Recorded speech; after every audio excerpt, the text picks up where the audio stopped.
झारखंड में राजनीतिक अस्थिरता कहें या राजनीतिक असमंजस की स्थिति बनी हुई है।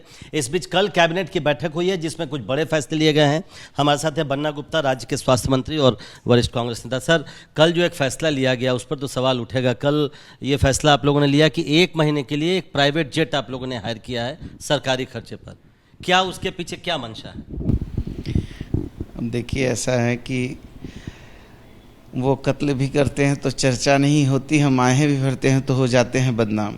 कितना 600 न 700 करोड़ रुपया का न 7,000 करोड़ रुपया का मोदी जी ने जेट लिया है, उस पर कभी सवाल नहीं हुआ। उनका आवास बन रहा है कितने हजार करोड़ का, उस पर सवाल नहीं हुआ। पेन भी रखते हैं तो कितना करोड़ का, उस पर सवाल नहीं है। लेकिन यदि हम लोगों ने यदि राजहित में कुछ रख लिया तो सवाल उठता है। अरे ये क्या सवाल है? आपने अभी कहा अस्थिरता, मैं उसको कहता हूँ प्रायोजित रूप से अपदस्थ करने की योजना।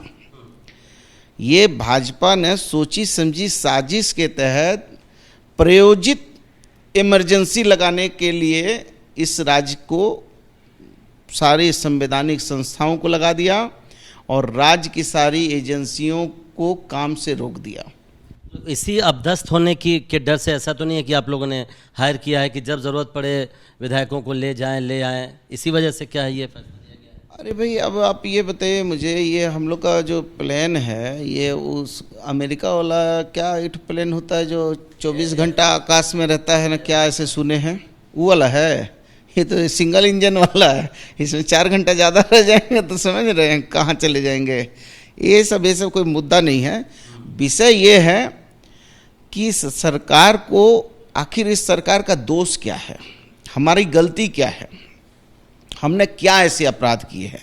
यदि मान लीजिए हमने किसी को एक थप्पड़ मारा तो हम पर 353 का ना मुकदमा होगा या 354 का होगा या जो भी संबंधित धाराएं होंगी, लेकिन हमको हत्या के मुकदमे में नहीं ना आरोपित कर दीजिएगा। तो मतलब हमने क्या दोष किया? मतलब चमन को सींचने में कुछ पत्तियां झड़ गई होंगी, यही इल्जाम है मुझ पर चमन से बेवफाई का। मगर जिसने चमन रौंद डाला कलियों को पांव तले, वही दावा करे हैं चमन की रहनुमाई का। अब आप बीजेपी पर वो कह रहे हैं, आपका सवाल ठीक है, लेकिन राज्य से 2 करोड़ रुपया निकल जाए मतलब सरकारी खाते से, इसलिए उस पर सवाल उठ रहा है। मैं दूसरा सवाल ये पूछ रहा हूँ कि राज्यपाल आज दिल्ली गए हैं, कल आपका एक डेलीगेशन मिला भी था। क्या आप लोगों को कब तक उम्मीद है कि यह मामला हल होगा और क्या आप लोग किसी भी परिस्थिति के लिए तैयार हैं? देखिए, महामहिम राज्यपाल महोदय एक बहुत गहरे और सुलझे हुए राजनेता हैं और लंबे दिनों तक उन्होंने राजनीतिक जीवन जिया है। मैं समझता हूं कि वो एक ऐसे संवैधानिक पद पे हैं कि वो जो भी निर्णय करेंगे, जब पंच जो है कुर्सी पे बैठता है तो परमेश्वर का वास होता है। पंच को परमेश्वर कहा जाता है, तो पंच परमेश्वर के रूप में न्याय करेगा, संविधान सम्मत काम करेंगे।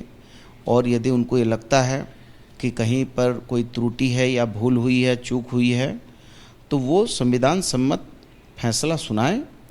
हमको लगेगा कि हमको पूरी विश्वास है हमारी सरकार को इस भारत के संविधान पर, हमारे सर्वोच्च न्यायालय, उच्च न्यायालय और संबंधित न्यायालयों पर। हम वो जैसा एक्ट करेंगे उसका हम वैसा ही उस पर जो है आगे की कार्रवाई करेंगे। लेकिन अनिश्चितता की स्थिति पैदा करके हमसे झगड़ा हो सकता है केंद्र की सरकार को, लेकिन झारखंड की एक गरीब भोली भाली आदिवासी दलित पिछड़े लोगों से क्या उनका बैर है? राज्यपाल जो भी फैसला करेंगे वो सहर्ष स्वीकार नहीं करेंगे, आप ये कह रहे हैं? आप नहीं, हमारा ये कहना है कि वो संविधान सम्मत करें। हमको राइट तो है ना भाई, हमको अपना बात कहने का।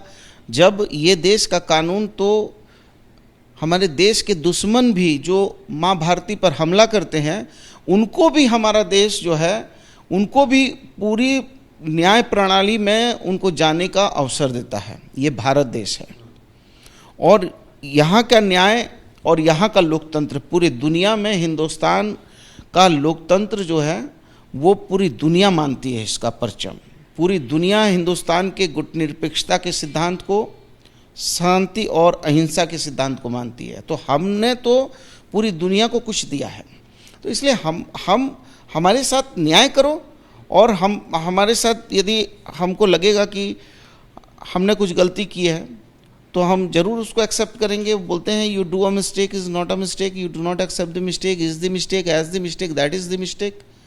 सो हम कहेंगे कि हाँ। रायपुर से विधायक कब आएंगे? क्या जब तक राज्यपाल कोई फैसला नहीं करेंगे तब तक वहीं रहेंगे? हालांकि 5 तारीख को आप लोग 5 तारीख को जब सदन है तो उस सदन में सारे माननीय विधायक हमारे क्या होगा? क्यों बुलाया गया एक दिन का ये? क्या कोई कॉन्फिडेंस मोशन आप लोग मूव करने वाले हैं? देखिए, ये लोकतंत्र का पवित्र मंदिर है और यहीं से लोकतंत्र चलता है, बनता है और सुंदर इसका रूप होता है।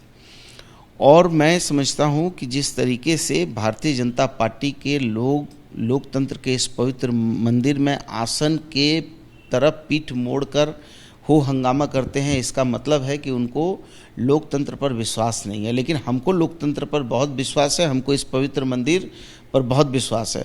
पवित्र मंदिर में जाकर, लोकतंत्र के इस पवित्र मंदिर पर जाकर जनता को हम हमारी आप बीती बताएंगे कि जनता क्या कर रही है, क्या करना चाहती है, हमारे मिशन क्या है, हम करना क्या चाहते हैं और हमको किस तरीके से रोका जाता है। तो ये जनता मालिक है, सर्वोपरि है। I am sitting this chair, I am not a owner of this chair, I am a custodian of this chair. तो कोई भी राजनेता तो जिस कुर्सी पे बैठता है वो मालिक नहीं होता है। लेकिन भाजपा के लोगों को गलतफहमी हो गई है कि वो समझ रहे हैं कि हम मालिक हो गए हैं, जबकि मालिक जनता है। बहुत शुक्रिया। तो उम्मीद है कि राज्यपाल जो भी फैसला करेंगे वो संविधान सम्मत होगा, लेकिन ये साफ कर रहे हैं बन्ना गुप्ता जी कि अगर उनको लगता है कि ये फैसला संविधान के खिलाफ है तो उनके पास आगे न्याय पाने का और रास्ता मौजूद है।